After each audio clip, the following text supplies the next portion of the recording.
Biz bu günləri Danimarkadayıq. Rifting deyilən, food deyilən bir ərazi var. Burada köhnə konteynerlərdən yaradılmış bir doğal kənd yaradılıb. Bu kənddə bütün hər şeylər var. Bax, kəndin içində, doğal kəndin içində stekin böyüklüyünə bax, bax. Stekin böyüklüyünə bax, görürsünüz? Stekin böyüklüyünə bax. Bu bir insana aid olan bir stekdir. Bax, gördünüz, stekdir. Bunlar təbii və ekoloji bir durum yaradılıb. Burada nə ilə yaradılıb? Konteynerlərlə, insanların köhnə əşyalarıyla belə bir gözəl bir məkan yaradılıb. Bu məkan bildiyiniz kimi Avropada da özünə bir yer. Bu məkanda ancaq yeməklə bağlı deyil, insanların əylənməsi, qocaların, cavanların, gənclərin, hətta belə sevişən şəxslərə qədər burada mənalı bir obraz yaradılmışdır. Bu obrazda bildiğiniz gibi obrazın tərkibində her şey var. Bütün bak görürsən, bak neler gəldir. Bak bütün gel bir yaxın. Gel yaxın.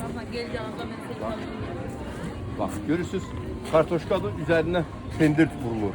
Bak her bir şey burada neler istesen burada mümkündür. Ne hansı yeməklər, küçə yeməklərinin hansı növünü istəsən belə burada onu görəcəksən və ona şahid olacaqsan və çox bir mənalı bir mənzərəli yerdir.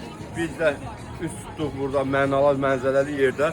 Biz inanırıq ki, bizə də burada oturmaq qismət olacaq. Mən ona inanıram ki, oturmaq bizə də qismət olacaq və artıq öz məkanımıza gəldik. Artıq öz məkanımıza gəldik. Görürsənmi nə gözəldir? Bundan gözəl həyatda nəsə varmı? Yox. Həyat Avropada belə davam edir. Həyatın davam etməsi, həyatın mübarizəsi və ekoloji baxımından təmizliyi, dürüstlüyü axı burada sanır. Ona görə əziz qardaşlar, əziz dostlar, böyük evlər, böyük villalara ehtiyac yoxdur. Həyat buradadır.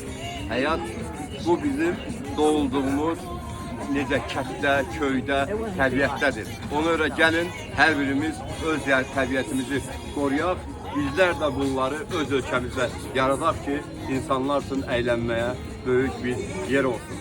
Sağ olun, Danimarkada.